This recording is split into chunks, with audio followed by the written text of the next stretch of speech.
சிம்ம ராசியை பொறுத்த மட்டும் இந்த குரு பயிற்சி என்ன மாதிரி நிகழ்வை நிகழ்த்த காத்திருக்கு அப்படிங்கிறத பார்ப்போம்.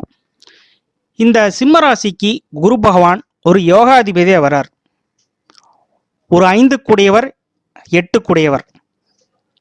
அவர் லாபஸ்தானத்தில் சஞ்சரிக்க காத்திருக்கிறார். அப்போ லாபஸ்தானங்கிறது என்ன? உங்களுடைய முயற்சி, உங்களுடைய ஆசை, கனவு, லட்சியம் அனைத்தும் பார்த்தீங்கன்னா லாபஸ்தானத்தில் தான் ஒளிஞ்சிருக்கு. குரு பகவான்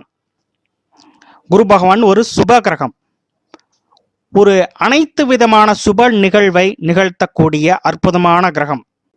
ஒரு பக்கம் அஷ்டம சனி உங்களுக்கு துவங்குகிறது சிம்மராசி அன்பர்களுக்கு.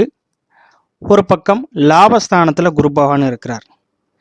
இது எப்படி எடுத்துக்கலாம் அப்படின்னா, ஒரு பக்கம் பிரச்சனையும் இருக்குது, தர்ம சங்கடமும் இருக்குது, வேலையில் சில அவமானங்கள் இருக்குது, வேலையில் சில இடமாற்றங்களும் இருக்குது. அப்போ இது எல்லாத்தையும் சமாளிக்கக்கூடிய அமைப்பில் இந்த குரு பகவான் லாபஸ்தானத்தில் அமர்வது உன்னதமான அமைப்பு. சனி கொடுக்கும் இன்னல்களை இந்த குரு பகவான் ஈடுகட்டுவார். ஒரு பக்கம் பிரச்சனையும் இருக்குது, அந்த பிரச்சனையை சமாளித்து வெற்றி காண போறீர்கள் என்ற அர்த்தம். அதான் சிம்மராசிக்கு ஒரே வரியில் சொல்லணும்னா அந்த மாதிரி பலன். தொழிலில் தடுமாற்றமாக இருக்குது சார், நெருக்கடியாக இருக்குது, லாபம் குறைவாக இருக்குது. இந்த குரு பயிற்சிக்கு அப்புறம் சரியாயிரும். குரு பகவான் தான் பொருளாதாரத்தை குறிக்கக்கூடிய கிரகம்.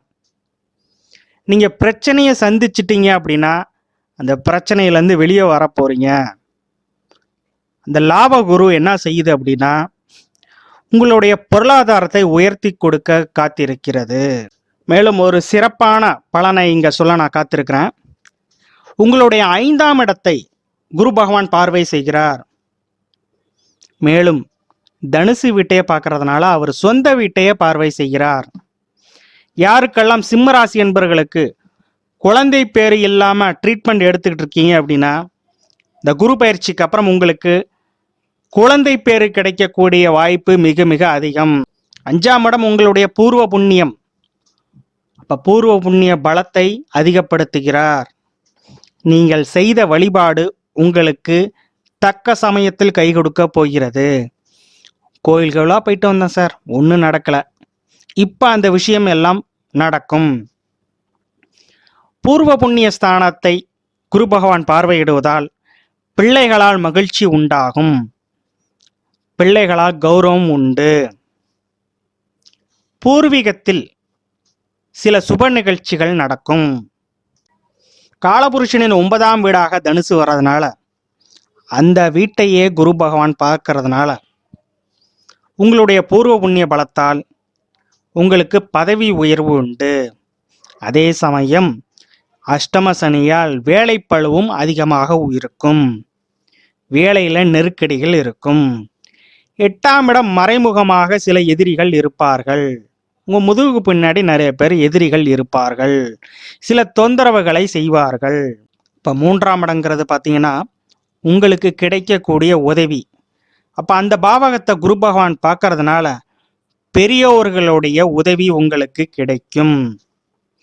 3ஆம் இடங்கிறது கீர்த்தி புகழ் அந்தஸ்து. அப்போ உங்களுக்கு வெற்றி உண்டு. உங்களை சுற்றி இருக்கிற வெல்விஷர்ஸ் அவங்களுடைய ஆதரவால் வெற்றி காணப் போகிறீர்கள். மேலும் இளைய சகோதர சகோதரிகளை குறிக்கும். இளைய சகோதரங்கள்கிட்ட ஒரு குடும்ப சண்டையினால பேச்சுவார்த்தை இல்லை சார், இப்போ பேசுவாங்க. இளைய சகோதர சகோதரிகளுக்கு சில சுப நிகழ்ச்சிகள் நடக்கும். ஒரு பக்கம் அஷ்டம சனி நடந்துகிட்டு இருக்கு சார். ராசிக்கு 7 கூடியவன் 8ஆம் இடத்தில் மறைவு. அப்போ பொண்ணுக்கு பையன் தேடி அல்லது பையனுக்கு பொண்ணு தேடி ஊரெல்லாம் அலைஞ்சு சலிச்சு போயிட்டோம்.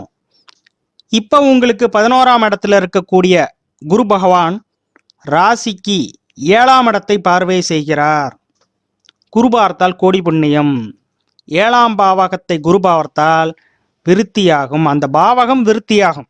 அப்போ 7ங்கிறது திருமண பாவகத்தை சொல்லும்.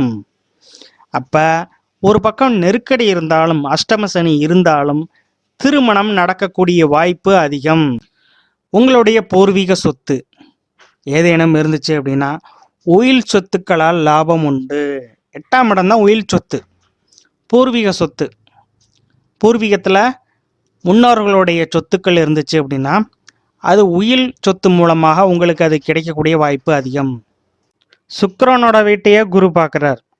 கலைத்துறையில் இருப்பவங்களுக்கு நல்லதொரு வாய்ப்பு, பொருளாதாரம், கீர்த்தி, புகழ், அந்தஸ்து அனைத்தும் கிடைக்கக்கூடிய அமைப்புகள் இந்த குரு பயிற்சியில் உங்களுக்கு உண்டு. சில அவமானங்களும் உங்களுக்கு உண்டு. ஏன்னா சனியும் அவமானத்தை கொடுப்பார்.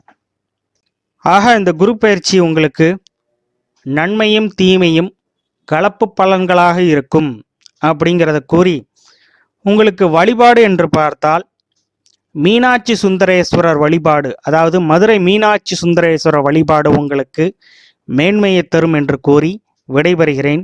நன்றி, வணக்கம்.